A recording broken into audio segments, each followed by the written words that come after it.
Oh, is it filming? Yeah. It's not that kind of movie. It'll be so fine. We'll get over the...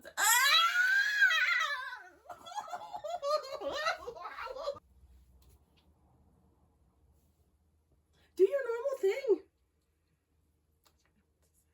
Hi, I'm Dana, and today, and then you say whatever your topic's about. Your modesty. Can you do some like really, really obnoxiously large smile? No, I'm not doing it. I was about to fucking do it. Shut the fuck off.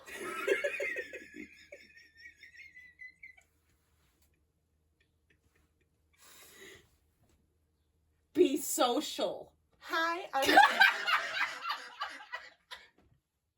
Do it from here, it'll be better. Hi, I'm Dana. No, into the mic, into the mic. Hi, I'm Dana, and today I have Winter here. Hello. Some people actively requested you. Really? Yeah. This is special. Oh my god. You are special.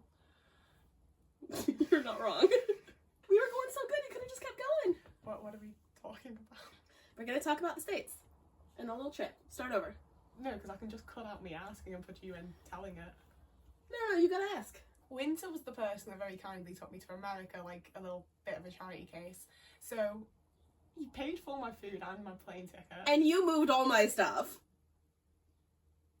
It doesn't really feel proportionate. I'll take it because I got to go to America with an American. So it's like actually quite a cultural experience. You know, I really got to see the way that things like actually are there.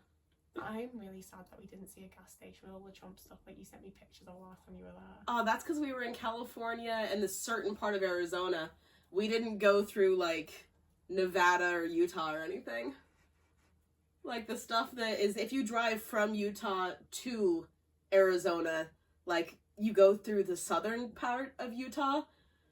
We don't talk about the southern part of Utah. Is that where the Joseph Smith is? No, the Joseph Smith Sphinx is in Salt Lake City. I want to see that. Well, it's in Sandy. The Joseph Smith Sphinx. So you can see the Joseph Smith Sphinx. That's the first big thing about America for me, is that like all the god shit, all the political stuff, all of that I found like hilariously ironic, and then I started buying it, and then I was like, this is just the thing here. Like this, no one else was reading that as irony. I just suddenly was wearing Jesus t-shirts. Kevin Smith read it as irony, though. Kevin Smith understood and got it and loved the shirt, though. Of course he did, but like the general American that saw me while I was in America definitely thought I was like quite a nice little Christian girl. That was just your own Christian camp shirt and not one you found from a Goodwill. Yeah, but like it does feel fake. Like you get that now that you've lived here for a long time, right? Like, no, it was still wild to me that you wanted to buy all the Jesus stuff. I grew up in Utah and California, my guy, and that's just like how we are. When was the last thing you saw like God-related item in the UK? The dude that screams at us in the town center that Jesus will heal me and make me walk again. He's the opposite of godly. I'm talking like He'll scream at me. He'll scream at me that Jesus will heal me and make me walk again. And he really doesn't like it when I'll pop up out of my chair and go, I'll be healed, and do a little can-can. He got real mad. I really think you should start like pushing yourself out and just laying there and being like, why won't it work? If you're religious, perfectly fine. If you're respectful, perfectly fine. Let everybody live. This dude is just using a religion as an excuse to be an asshole to everybody. And we all know those type of people. They exist. He's got nothing better to do. So this is the little soapbox he can do, because then he can feel good about himself screaming at other people on his soapbox. And he's always screaming at the alt kids, at anybody who looks even slightly queer, always the children. He shouted at me a lot when I used to walk past holding hand with my girlfriend. He's always screaming at children, and he doesn't like when, you know, this wheelchair bitch rolls up and just like, you want to talk Bible, motherfucker? I went to high school in Utah. Let's fucking go. He hates it. It's great. It's like, I can out-Bible anyone, man. I'm an autism person who was raised Mormon. I can quote the Bible and people hate it. I'm also now an atheist, so. See, it's when you go like full American that I'm like, I don't know if I would have survived if I'd gone to America without you. The confidence comes from getting out of the bad situation and being like, oh, the rest of the world isn't truly insane as downtown Salt Lake City is. Ooh. I do need to take you to Salt Lake at some point, though. Okay. Let's go. It's a little wild. No. Now? Book the ticket. With what money? Well, I used it. Yeah, please. If you feel like donate, no. Let me take this person where the Colts are. That will end well. No, but we'll get great content. Hare Krishna gave me a leaflet. They like me. The dancing cult on the pier of Santa Monica. They're not a cult, okay? All you do is give up all of your worldly belongings and promise to like worship their Lord, and then you get your little bit of face paint and have a nice life. And they can dance on the pier. Yeah. That you could have done for free anyway, but they'll drive you there. Exactly. I keep feeling my hair in my face and going to move my hair out my face, but because the camera's reversed, I keep actively making it worse and doing this, and now I just feel like I'm gonna re-enter my emo phase. Don't waste your time You on say me. emo face, but that was the most like Jonas Brothers hair flick I've ever seen. We're in the year 3000. I don't know a Jonas Brothers song. I still know all of the raps from Burning All. I had graduated high school, gotten married, and moved to another country by the time the Jonas Brothers were popular. So I never had them. That's the most like cripplingly age difference thing you've ever said to me. There's a reason I lovingly call you my infant. I was like 13 and made my parents drive me from like where we'd moved to like my aunt's house in Violet so I could watch Camp Rock 2 Oh my god. on Disney Channel when it first broadcast. I graduated my first year of college by then. You didn't do American college, did you? So, kind of. So, are we doing a quick lore rundown? Apparently. Yeah, so, This is just an introduction to you at this point. This is why I took Dana all over to the States, really. Oh my god, I have such attention. Focus on me. No. So I was born in California, in Santa Ana. Then we moved to Anaheim, which is where Disneyland is. And I spent from a very young age, I think I was like 4 to like 8-ish, mostly in Anaheim, in that area. Then we moved up to Utah, to Salt Lake City, where my grandmother lived. Lived with her for a little bit. My parents got divorced, and then I spent all my time every like 6 months moving between various cities in Salt Lake, various cities in Utah, and then various cities in California. I lived in Vegas for like 6 months. You broke my framing. I was thirsty. Where's my soda? Wait. Okay, now we get the most awkward.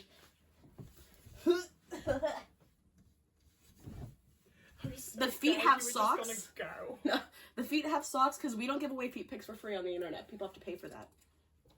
Get a Patreon. You can go to www.winsonarousefeet.com. No, we can go to Dana's Patreon if you want my feet pics. There's tattoos on them. They're limited edition. Yeah, just send me a message and we'll send you some of their feet pics. If you use any feet pic Patreon money to buy me Diet Coke, I will give you a picture of my feet with my tattoos. Hey, the things I'll do for Diet Coke is not... Any foot-specific Patreon members will have their funds go directly to Winter. So, moved all around Utah, moved all around California, went back to Utah, to Salt Lake City specifically, for junior high and high school. Ran away with my high school's foreign exchange student to Austria. He looked like Spike, to be fair. No, that was the first boyfriend who looked like Spike. Okay. The second one just... Have done that. Dickhead. Okay, it did get me out of Utah, though.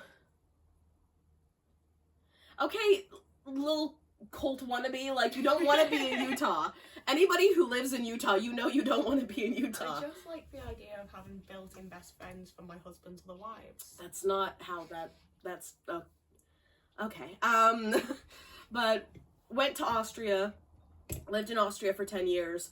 I did an American degree in Austria, because in Austria, you get university for free if you're Austrian. If you're not Austrian, like I'm not because I'm American, then the only school I could go to that would accept USA financial loans was the American school in Austria. So my entire degree was like the Austrian branch of like Mississippi school.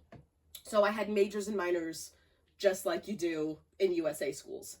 That school was absolute shit and tried to screw me over, but I am nothing if not a salty bitch. So instead of giving them all the money that they tried to trick me into, I managed to CLEP test out of about 4 degrees and then just take the required things. So I got out of that school with 5 degrees they had to give me in 2 years. So I had 2 majors and 3 minors that I tested out of and got in 2 years. So they got less than like $2,000 from me, and they had to give me 5 degrees because I'm petty. They told me no and tried to screw me over, and I don't like that. So instead, they had to give me 5 degrees. And the business law degree is the best one because that's helped me stop other people from screwing over me and my friends. So that's actually useful. But what I was supposed to be studying was animation. So then I went to the UK and re-studied a degree in games, animation, effects, and media, and special effects in London. Lived in London and did that degree, which was awesome, and absolutely loved it. And then my partner at the time got a job up here in Liverpool, so I moved up here to Liverpool with them, and then just fell in love with Liverpool. And me. And you. Finished that degree, got a job up here, and now I work completely remotely and don't even work in the city. It's all just remote, which is so much better for my disabilities than what I had before as a rapid prototyping engineer. But now I am just here, and I work remotely, and I'm here with Dana, and it's great, and I'm very happy that I got the chance to take you back to my home and show you all my weird stuff and the places I used to hang out as a kid, and all my favorite places. Okay, so, I moved to Austria from Utah, where people in Utah are amazingly friendly, amazingly talkative. Everybody wants to have a chat. Like, it is just polite that you were raised with, to where it's, hi, how you doing? How's your day? And you genuinely have a little chat with everybody. That's just what you do. And it's not that we're forced to do it. It's not that you have to do it. It's not that you'll lose your job if you have to do it. That's just what you do as a person. That's how you interact with people. So yes, as a very quiet autistic kid, as like a child, I didn't do that, but my dad used to, even as a little kid, be like, here's the money, you go pay at the till for our food, to get me to interact with people and things like that. Now, I'm not saying some people don't want to do that, okay? I have worked every single customer service job under the sun. I was a waitress on rollerblades for a while, so when I say I have worked every customer service job under the sun, I mean all of them. I've put in my time, literally 12 years of it, in Salt Lake City. I have worked the customer service jobs. So yes, you're a little bit more friendly, you're a little bit more talkative when you're working your job. But it's genuinely not that much more than I am normally anyway. And I'm considered a quiet American, okay? So when I went to Austria, and it's like it's a great brand new world and it's a new country and I'm so excited to see people and meet people and have a chat, and people are just, ugh, if like you even say hi, like people could spot me as a foreigner, and it, like, I thought it was my accent. So after I learned German, and I know my accent in German, at least at the time, now I've lost most of the German because I need to reuse it. I need to get back to reading in German, and I still listen to like a bunch of music in German and a bunch of my favorite bands and stuff, but Get Duolingo. Nein, gar nicht. Nicht mit Duolingo. No, das ist so scheiß. Ich will das gar nicht. I cannot. That hurts my soul. I loved Duolingo before they pulled the we're gonna fire everybody for AI. Now I'm just like, nah. So Duolingo wants to sponsor us. Go for it. If Duolingo will make a promise not to just fire all of their people and wants to do a video with us, I will dance the hell out with that owl, because I loved that owl so much. I followed all their social medias, and then they're just like, screw people, AI, and I was like, no, I'm done. Me and my 9,000 followers will take down Duolingo. Yeah, that'll be it. That's the one. But in Austria, everyone there is like, they do not smile, they do not talk to you, and that's not the culture. And I thought, okay, it's just customer service stuff, right? People don't have that customer service type of thing. But I'd try to meet people, and I'd go with like my exes, I'd go to like parties with his friends and stuff, and they would only talk to people that they knew for years, and like you couldn't meet people. You had to meet someone 6 or 7 times before they told you even where you work or what they're interested in. So it's like, how do you make friends? And by that time, you've seen them 6 or 7 times. And then it's like, well, now you're stuck with this person. And whereas if you just don't vibe with somebody, you can normally talk to them. I'm so used to the, hi, this is who I am. This is how I am. This is the stuff I'm interested in. Do we vibe? Great, we vibe. Let's be friends. No, we don't vibe? All right, no problem. So long and thanks for all the fish. No issue. Yeah. And that's just not how it happens in Austria. And over there, they're just like, oh my God, you're such a loud American. And I was like, I am very quiet by American standards. Yes, I seem louder and talkative when I'm on video because it's just us talking into a camera. Yeah, you've got to be interesting. You've got to be like, aha! You know, like, you're going to be louder and talkative when you're talking. There's no conversation happening. This is how you talk, bitch. Yes, but that's because it's us and I'm comfortable with you.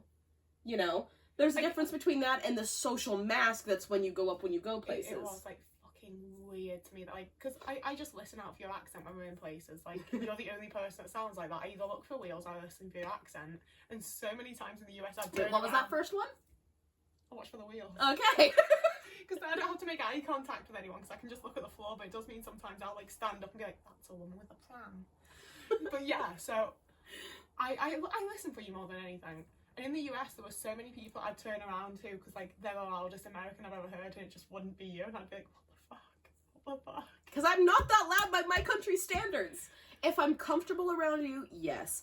If I'm also hella uncomfortable around you and feel like, I'm gonna feel this noise with very happy chatter to fill the space, so you don't have time to talk about the Trump shirt you're wearing. Like, I'll do that too, you know? It's the pitch up that your voice does in those It's situations. Hey! Like, it goes full, like, an octave higher, because it's, Like, you know? hitting notes that have made me cringe before.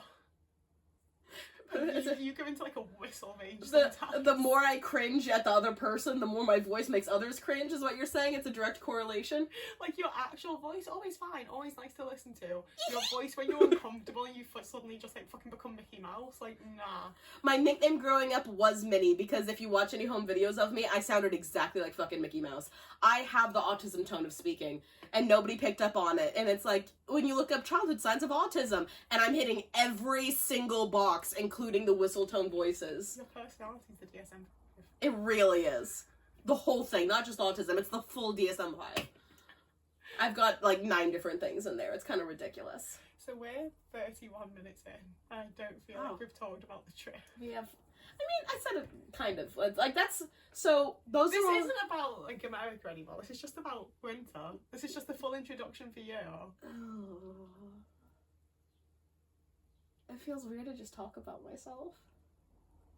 You don't want to hear what I have to say about you. Apparently not. My God. The thing is, that could swing wildly in 2 different ways, too. So, after I moved all over, ended up in Liverpool, and I've recently had my father, who I was very close to, pass, and he left me a bunch of his stuff, but the problem is, he was in Salt Lake City, and then I'm over here, and it's how do I get his huge old American furniture and stuff from over there to over here. For me, it was less the huge, and more so fucking heavy. Because it's actual wood. Y'all just use chipboard for everything. At least they don't use it for fucking walls, mate. My house is fucking sturdy. Yeah, your house is brick to where nobody can actually, like, you can't alter your house because it's pure brick, but all your furniture, you sit on it, just collapses into chipboard. It's gone. It's like, no, we're done. No, but, so it's all nice, big, solid wood, and it's amazing quality, and it's so good. It's original Sundance catalog, because my dad worked directly under Robert Redford when Sundance catalog started. Robert Redford, by the way, is an asshole, and I hate him, okay? Robert Redford pushed me off my trike when I was a little kid. I hate him. He is my nemesis. Robert Redford shoved me off my tricycle as a little kid. Hate that guy. I've never seen a child on a bike, trike, or scooter that I haven't wanted to push off him. But he did! That's kind of iconic. No, I hate him! He is my nemesis. My dad nearly took him the fuck out. Either way, I had all my dad's stuff I had to bring back over.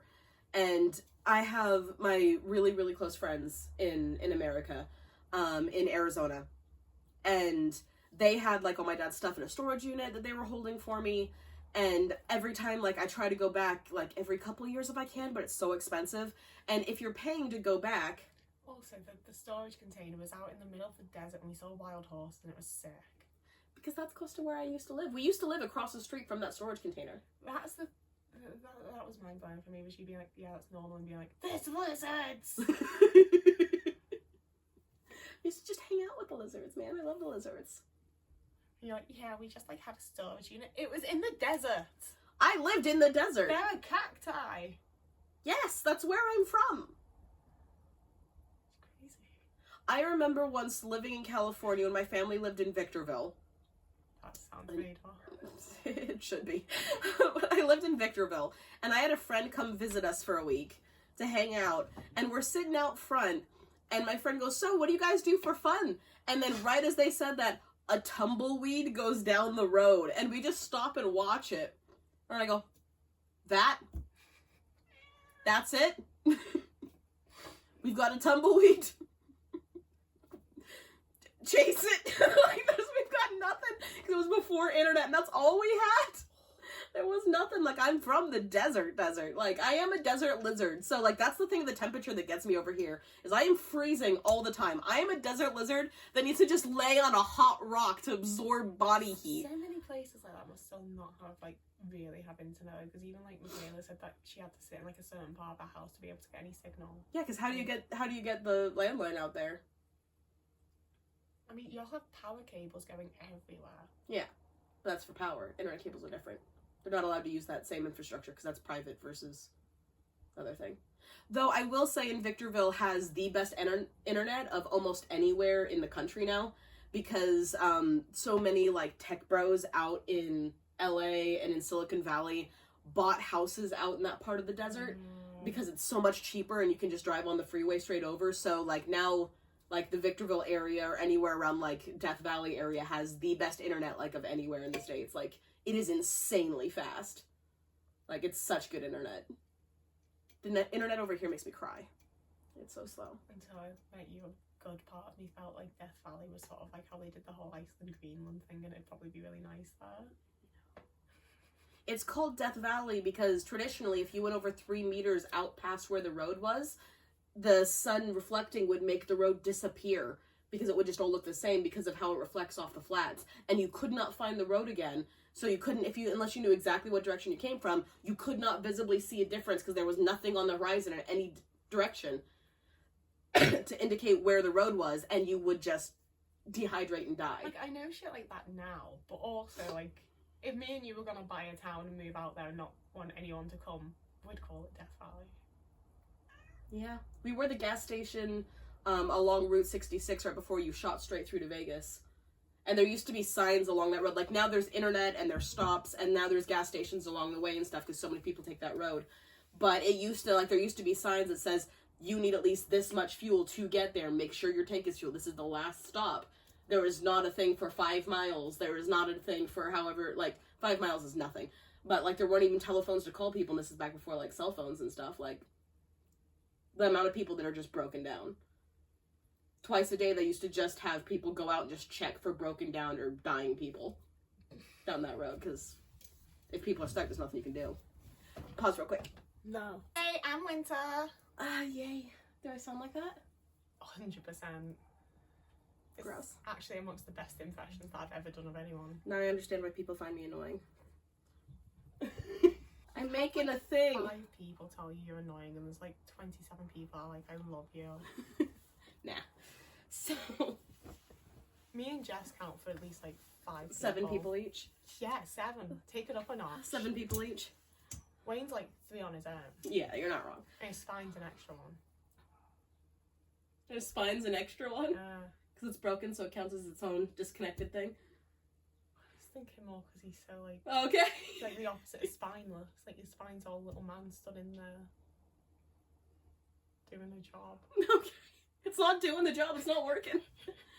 So we went back to the States because I had to move all of my dad's stuff over here. And because I try to go back like every couple years if I can. Like, it's so expensive for the plane tickets alone. It's usually around £1,000 each for a round trip ticket.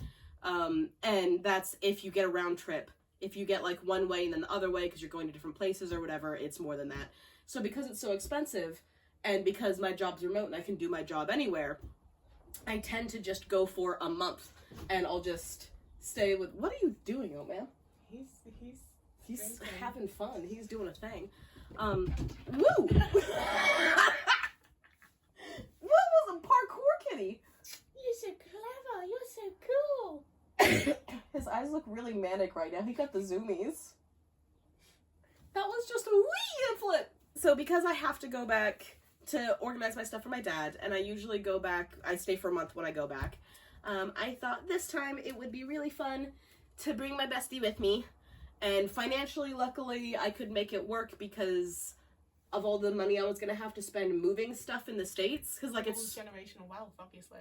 Oh, yes. I was born of privilege. I can't even say that. Jesus. Bro, I redneck trailer. Like, we don't... Privilege isn't a thing. I mean, besides, like, the typical white privilege and other things. Like, class privilege isn't a thing that my family had. Because they didn't have class. You're not wrong. Oof. So, because I was gonna have to go back and I'd have to pay for movers like 3 different times, and then it was gonna be like not only moving stuff, but this, that, and the other, and so much stuff was gonna cost money. There's all the organizing. Organizing's the part I can do. I can do the organizing part. What I can't do is physically... Days to do alone, though. Well, that's the thing. I couldn't have physically moved any of that stuff. And Dana and I share the one brain cell, and we think the same way. So I could be like, cool, move this here, move that there, do this, do that there. And they were just like, bet, and, you know, understood it. And we could just move and do things exactly. So versus like paying a bunch of movers that could have like broken stuff or moved stuff, instead of using the money on that, I could use the money to bring Dana with me instead. And then I also got to show you like a bunch of my favorite places, and you got to meet my cousins. And I got to take you to Wacko's, which is my favorite shop in LA. And you got to meet Donnie and Saren, like my 2 cousins who are amazing. We made them watch Singing in the Rain, which was very fun. We went to like the Warner Brothers tour. We went to Universal Studios. We went to Disneyland. We went to Santa Monica Pier. And then went down to like Muscle Beach. Got to see like Muscle Beach, like that whole area is so different than how it was when I was there. That was California's Camden Town. It was wild, it was crazy, it was weird, and now it's just so gentrified. Everyone who went in LA, I was like, oh my god, it's exactly like the movies. It's the best place in the world. And you were like, it just ain't what it used to be, y'all. Yeah, because now it was like a bunch of cops and very clean, whereas I'm used to like 50 billion J's and Silent Bobs everywhere. I was so impressed by how clean places you were. You were just like, it's clean. How dare. But it's... Because, like, that was just the tourist area, and it's bad that area is clean when the other places aren't, you know? Yeah. That's the problem there, not that it's clean. But they cleaned up, like, Muscle Beach and all those areas, and it's more that they gentrified them versus how it was. But we got to go to all these different places that I loved, and it's the last day before we went to the airport, we finally made it to Wacko's, which, if you're in California, look up Wacko's. It's the best little shop. It's so weird. It's so wild. The people there are so nice. It's got the coolest little art stuff in it. It's so cool. It's such a good little shop. And it's like only kind of local people know it, or people that are into that stuff. To give guided tours if someone just buys you a place. If you buy us tickets, I will give you a full guided tour for all these things. Told me to hit him up next time I'm in LA, so like you might get to also. Kevin Smith did say to hit him up next time, and we're definitely going to do that because Kevin Smith was amazing. So we're definitely going to actually hit up Kevin Smith next time we go. We went to my cousin's improv show. That was sick. Yeah, and then we went to a professional paid improv show, and my cousin's improv show was way better. My cousin's improv show was so fucking funny. I was dying. The word to start, and I didn't enjoy that. It's like it was good, but I think there's the difference between it's an improv show that's for like you and some friends and people you know, and an improv show for whoever happens to be waiting out front and you don't know who's there and you don't know if there's like recruiters there or anything, and it's just a different type of pressure. But my cousin's improv show was so funny. I was howling the whole time. And then we went to Arizona and we got to do like a big drive. And we did so many big fucking drives. No, we did 2 big drives. The rest were just normal drives. They were just normal Arizona drives. I'm sorry, anything above 45 minutes is a big drive. You actually got really used to them in the States and liked them. Like, I enjoy a road trip or a car trip or a long drive. I always have, but I just, like, the degree to which y'all are like, oh, we can just hop in the car. And I'm like, we've been in this car for, like, 55 minutes. Yeah. That's what you do. That's not hopping in the car. Have you seen the movie LA Story? We have to watch that because now that you've been to LA, you'll get a lot of the jokes in it. LA Story is a movie made for people from LA to lovingly rip on your city. Right? So, like, there's a thing where he's in his driveway, and he's like, oh, yeah, I'm just gonna go visit whoever, and he pulls out the driveway, goes next door, and pulls into the next driveway to go see his friend. Like, it's just that type of stuff, where it's just like, yeah, that's what you do. You hop in the car for every little thing. But for me, a long car drive is anything where we have to put a seat back so I can lay down because my back can't handle it. So we had 2 big drives in my estimation, where it was like over 5 hours long each, because we went to the Grand Canyon, which was amazing, and I think you said that's the one video that's not out yet that's gonna come. I still need to saw that one. Now we'll see continuation if this video comes out before or after that. Oh, behind the scenes. The Grand Canyon was one of the most, like, genuinely just impressive things that I've ever seen in my entire fucking life. It's really pretty. It's so cool. It's really pretty. Like, very cool. I did kind of think it was just gonna be like a ditch? valley. No, it's massive. Like, I was really like, I've seen Wales. Like, I don't feel like this is gonna be that different, and it was very different. Yeah. So we went to the Grand Canyon in Arizona. We went to Goodwill and Target. We went to Target and Goodwill. We went to a Walmart. I went to that Cold Stones ice cream place. Cold Stones. Yeah, okay. Cold Stones, yeah. And they're amazing. Like, Cold Stones is so good. They had a vegan chocolate ice cream that they mixed with, like, peanut butter and fucking banana. It was insane. It was so good. I mean, They have really good ice cream. We went to As You Wish and we painted pottery. The woman in the ice cream place was like, are you sure you want both, like, the ice cream and the milkshake? And I was like, yes, I do. And then, like, halfway through both, I was like, Yeah, no, it's bigger than you think it is. Yes. It's like, it is genuinely much bigger than you think it's gonna be. Cold Stones is huge. But it felt like everything else that we had, like the ramen that we had in LA, huge. Like, yeah. All the meals that we had in LA were massive, but, like, you just got your little doggy bag and had some later. That's the thing. I can't save my fucking ice cream for later. Yeah, you can, because you get in the car and you drive home and you stick it in the freezer. We just went to the place next door instead of driving home. But a lot of people do that. Like, we have such a culture of, like, we have a leftover culture. Yeah. Where you take your little leftovers home and that's what you have the next day or the day after. Most of the time during the trip, we had 2 or 3 full meals you could just pick out whenever you wanted that were leftovers. Like, I've started getting really enraged by the way that people, like, the British people, especially, like, Europeans, talk about American food shit. Because, like, I saw someone specifically shit on my fucking pretzels, and they were like, oh, who's eating all of those? It's like, me, bitch, and I've had this since March. And it lasts you for a month. That's the point of it. Yeah. It's a snack that you just pick on. Like, we have the culture of buying in bulk so you don't have to drive all the way out to the Costco. You don't have to drive all the way out, and you just pick at your little stuff. Yeah. Like, there's a reason we've got so many people on YouTube and stuff that do this is how you make freezer meals. Here's how you make slow cooker meals. Here's the 7 meals you get out of 1 rotisserie chicken, which is why we have rotisserie chickens at every single grocery store of every flavor, because that's not one meal. Rotisserie chicken too. No, yours are real sad. They're real sad and they're real not good. And they're not. I thought, like, I saw Coastal, no, where was it? It was Costa. No, it was Pret. It was Pret. We went to Pret because there was nothing else around. And I was like, okay, I'll get a little thing. Even though you're poisoning people by putting dairy. Hi.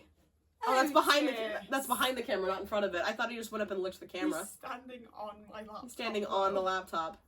That was such a smooth little jump up he just did. He's hitting buttons. Otis! You down. You stink. The most dramatic of licks. But we went to Pret because it was the one thing around. And I was like, oh, they've got a raspberry lemonade, but, like, they tend to do, like, fresh squeeze stuff. So maybe it won't be too bad. It was real bad. It was grim. Like, I got spoiled by American lemonade and I miss it. Like, I've got my little, like, fucking packet thing still that I have, like, once a week when I really need it. Yeah. And it's still just don't hit the same. You save it for, like, I brought back a bunch of, like, the actual mac and cheese packets because it tastes different than the ones over here. and ours tastes like what I'm used to. So when like I'm having a low day or I'm having like a flare up or something, I'll just make my little mac and cheese packet and have my little nostalgia meal. I only fucking bought back one pack of that, and I've still got it because like I need it at the right time. But then I bought that vegan mac and cheese the other day. Yeah. I really need a substitute in that one out. We're gonna need to hit up Justin Wayne to send us a packet of vegan stuff. All funding from this video goes to getting Dana American vegan stuff in the next box. I'm gonna open a PO box that's just for Americans to send me food. Do it. Be like, please, here's the list. Send me the vegan ranch, for the love of God. You had vegan ranch, which was really good. And it was nice. Like, I've had ranch in the UK that's vegan, and it's like... No, you haven't had ranch in the UK that's vegan, because y'all don't have ranch. We just have Herbie mayo. No, that's not, no. Now you understand my obsession with good ranch. Ranch has that, like, tang of a good cream cheese. Yeah, but without being cream cheese. I've got giant ranch earrings I got that I'm in love with. I'm gonna make you a costume that makes you look like a ranch bottle. I will wear it. Like it'll come up and then like your head will be the neck of the bottle. If you make me a costume that looks like a ranch bottle, I will come on and do a whole little video in it and just do a really sad promotion for ranch. I will make up a ranch dance and do it on video if you make me a ranch costume. I will do it. I'm really shocked that I've never thought of ranch dance before. I'll do a whole little ranch dance. We'll figure out how it goes. Ranch dance. If you make me a ranch costume, I will do a whole little jiggle and a pop. I'm gonna make a song to go along to it as well. Can you make a cover for my wheelchair that looks like a salad bowl? We can use crepe paper to make leaves that come out over the sides. All I can think is that you would need like 7 foot of room in every space that you go into with it. That's why I do the ranch dance in the middle of the road out front. Imagine someone going down and they're trying to like come back up and you're like, just let me do this, and they're just like, it's a dead end. Car! My mind went straight to Boondocks where he does the R. Kelly dance in the street. It's car, and everyone moves out the R. Kelly, comes back in. I will go to Comic-Con as a ranch bottle and with a salad if you make me a ranch costume. Go as a dino nuggie. Go as a giant dino nuggie and I'll go as ranch. Oh my god. That is so much better than peas in a pod. A dino nuggie and ranch? Are you kidding? That is amazing. If you make me a dino nuggie costume, I will crochet myself a giant, or if you make me a ranch costume, I'll crochet myself a giant dino nuggie pillow that I just keep in my lap for the ranch. And then I can do my own cosplay of a Diet Coke can, so you finally want me. Yes, that's what it'll take. Guess in the comments. We're not going to say, but guess in the comments, how old am I and how old is Dana? Guess what our ages are. There's still a significantly smaller age difference than between Michael Sheen and his partner. So just guess our ages in the comments. We're not going to tell you, but I really want to know. I got carded when we were in America. When we were in America, the drinking age is 21 there, and I got carded every place we went. They thought I was too young to drink. I got carded for so many random things. Yeah. I got carded for a lighter at one point. It's them drugs. Them dirty, dirty drugs. Dispensaries. Yeah, we went to all the dispensaries. Because it's perfectly legal and normal. 3 of them. No, we went to 2 in California too. We went to 5 different dispensaries. We went to the same dispensary twice in Cali. No, because we went to somewhere. We went to the one that was on the corner near my cousin's. We went to another one when we first got off the airplane just to get something. But it was real quick, immediately to just get like tobacco and stuff. Then we went to the 2 proper dispensaries nearest place where we went to the dispensary. And then we went to the 3 in Utah. I just remember I kept walking into places that looked like an Apple store and being sold weed. Yeah, it's a classy experience somehow now. They have iPads.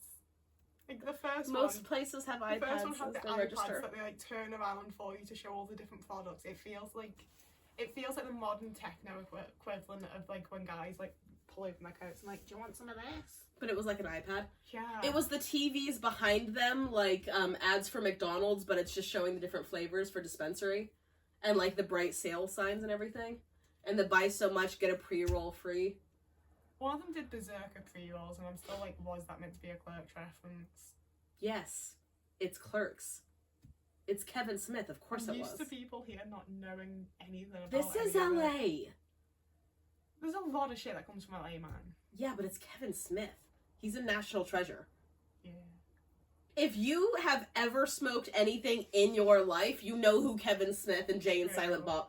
Even if you don't know Kevin Smith by name, you know what he looks like. And you know Jay and Silent Bob, just like you know Cheech and Chong. It's the amount of people I've had to be like the fat man in the overcoat, and they're like, oh yeah. I know. You know Jay and Silent Bob, you know Cheech and Chong. You know Harold and Kumar. It's always the duos of men.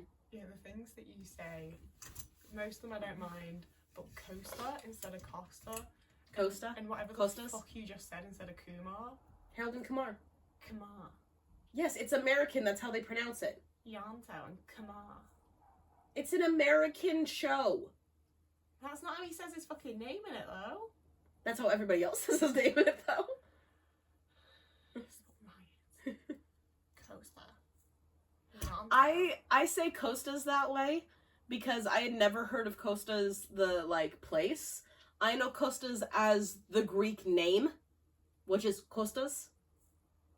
Like, I know the Greek name Kostas, so I thought I was like, that's the same as my partner's brother, Kostas. And that's just how I say it now. Because that's... One day you're gonna say Costa, and it's gonna be fucking beautiful. I won't. Well, My mouth doesn't make those sounds naturally. when we have sleepovers, I'm gonna start just being like, Costa, Costa, Costa.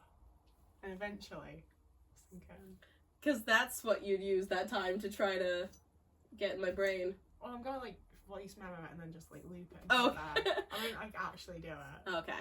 You're not worth that. You'd do it. You'd forget and then you'd sit there for like an hour and just be like, you like Pepsi more than Coke. Well, no, because then you'd start drinking my Pepsi. True. Like having different drinks for They the best. they say what you want is opposite taste in romantic partners is your best friend. What you want is opposite taste and special interest drinks.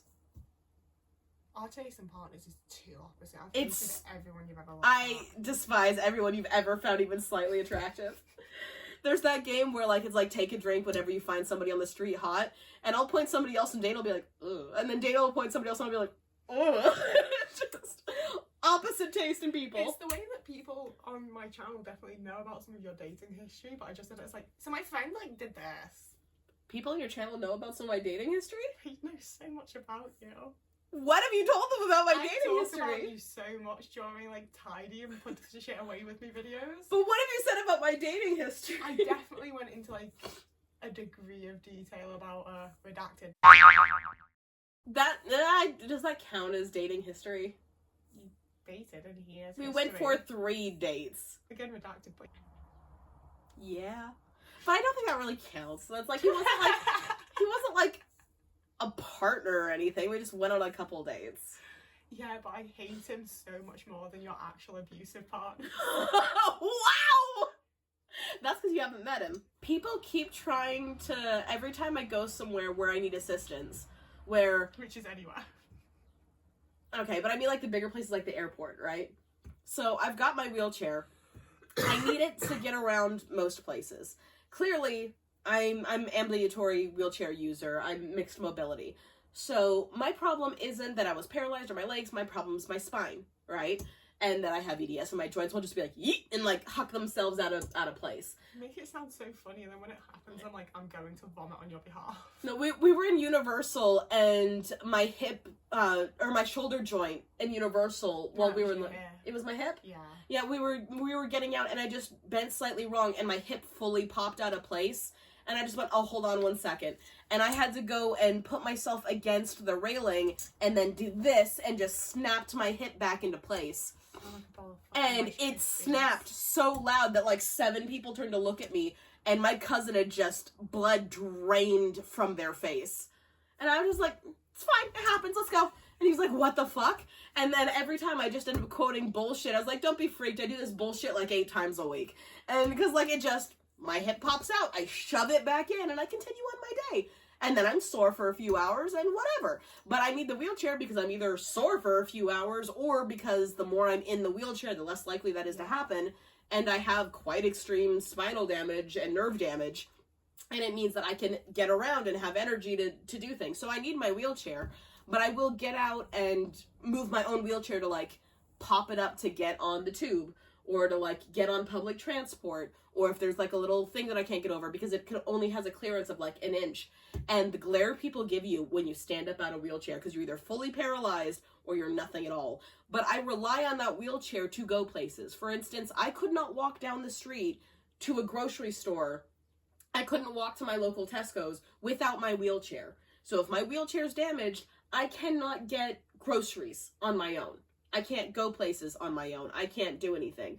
I can walk around a very familiar space where I know what's there for an amount of time, but I can't go places. So I'm pretty much homebound, even in a place where things are as close as they are here, unless I have my wheelchair.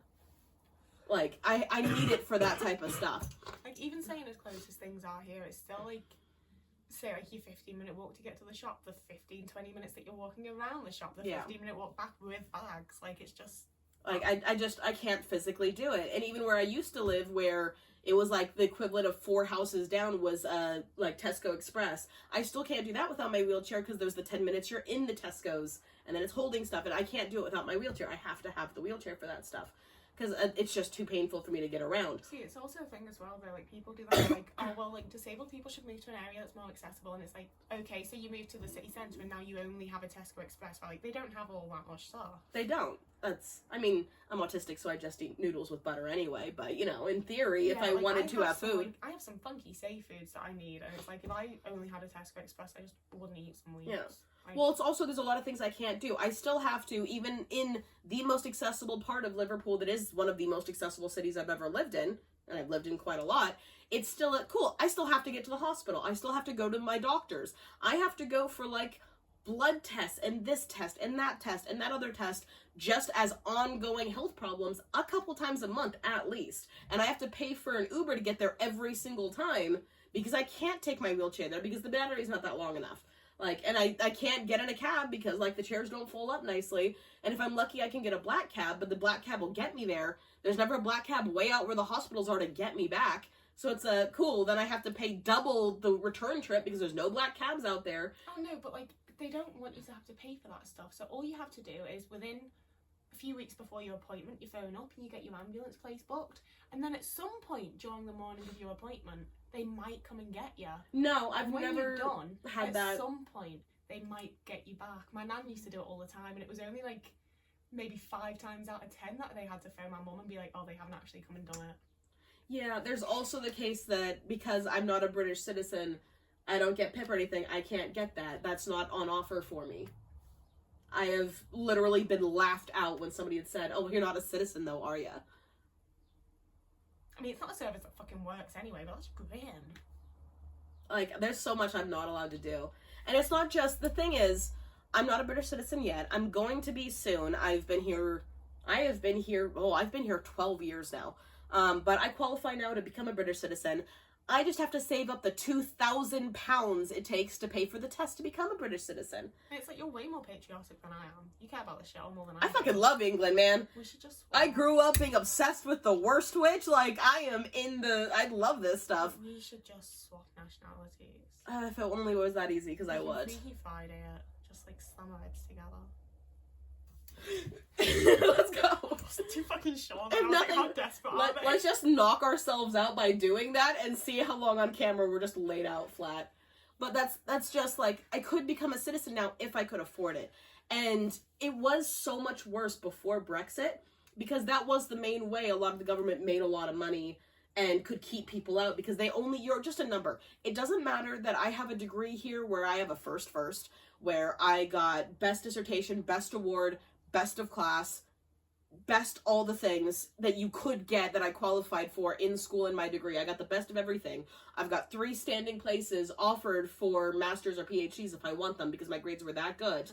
I am the equivalent of the star immigrant, but in the system, I am just another number, and it doesn't matter. And it's not saying you should have to earn that anyway, because that's bullshit. But even if people try to bring the argument of, oh, well, we only want a certain type of people. Okay, let's go down all the racist bullshit then. I got the perfect degrees from the school here. I've stayed here. I've worked. I pay for my taxes here. I am white, because you can't pretend the country doesn't care about that. You know, I am all these things that supposedly, oh yeah, well, you're okay to come, but I can't because it's still just a number. And even then, it shouldn't be that way anyway, you know? But even then, after Brexit, it did get easier because so many people who had lived here their whole lives but didn't have citizenship because it was part of the EU, suddenly they all had to start taking the citizenship test and realized how impossibly hard it was by design, because then you had to pay to take the test again and again and again. So they changed the test dramatically, and they changed the whole system. So it's easier now than it was before Brexit to stay. But they still have a certain number of people that they'll let in and certain things they'll do. And while the test for the citizenship test, I think it's around 100 quid. Maybe a bit more, maybe a bit less. It's somewhere around there. The application is still close to 2,000. And I don't have the money. I don't have the money to pay for it. And that's if it gets through the first time, which it usually doesn't. Typically, it's the second time you apply, you get through. And that's another 2,000. And I just don't have the money to spend on that. Yeah. So even though I fully qualify to take the thing to be a citizen right now, it's a no. Like, why don't you just do it? It's like, I can't afford it. I can't afford it. Marry me. So either way, I qualify to be a citizen. I can't afford to take the test yet, so I'm not. But because I'm not a citizen, I don't qualify for PIP or for universal credit. Now, I work full-time. I do have a full-time salary. But the problem isn't that I want government handouts as people view it. It's that I do not qualify as a disabled person unless I get PIP. There is Mercy Rail and there is like the rail cards for the trains, right? If I want to go anywhere on a train, which I have to do quite often, I have to book in advance the wheelchair spot because there's only 3 wheelchair spots per train. So I have to go and let them know, hey, I'm coming with my own wheelchair. I will be taking up this space so they can fit us all on there. Okay, which means I have to book in advance. I cannot book in advance because to book in advance for that wheelchair spot, you have to buy your card with a rail card, the disability rail card. I don't qualify for the disability rail card because to get the disability rail card, you have to have PIP. And I have emailed them multiple times and being like, I am in a wheelchair. Here is 17 different letters of me being in a wheelchair. Here's an x-ray of my freaking back. Here's the letter from the doctor dated within a month saying this person is permanently in a wheelchair. Like, that's not going to change. They've had over 50 back surgeries. They're in a wheelchair. They are disabled. And they'll be like, yeah, but you're not on PIP though. And if you're not on PIP, then you're not disabled. So they won't give me the rail card. Now, it's not even the discount of the rail card, while that would help. The problem is I cannot physically book the disabled wheelchair spot for my wheelchair unless I am on PIP for most places. And because of that, there's usually not a space for me. And it's already hard enough for me to get around anyway. But now most of the time I have to show up to the train and being like, hey, can I get on this train in 10 minutes? Because I have to book in person to get the wheelchair spot. Because then the person behind the counter will look at me and be like, you're in a wheelchair. Here's the wheelchair spot. But that also means I can't save money by buying my ticket in advance. If I buy a London ticket 2 or 3 months in advance, I can usually get one for under 40 quid. If I go the same day, it's 150, 160. But that's the only way I can have a wheelchair spot. So I have to do that. So it's not just, oh, I want the discount. It's costing me more as a disabled person because I'm not on PIP. But I can't get on PIP because I'm not a citizen. And I can't have PIP send me a letter to say, yeah, this person's hella disabled, but we're not sending you money. So it's just costs me more to exist because I'm not a citizen yet. And it's just a catch-22 for all this stuff. Have you considered that instead of sitting in the train, you just put your chair in front of it and let it push you? I would love that. That is some Roger Rabbit bullshit. I am into this. I'll just hold on really tight. Yeah. It'll be fine. Can you scream in black? It's fine.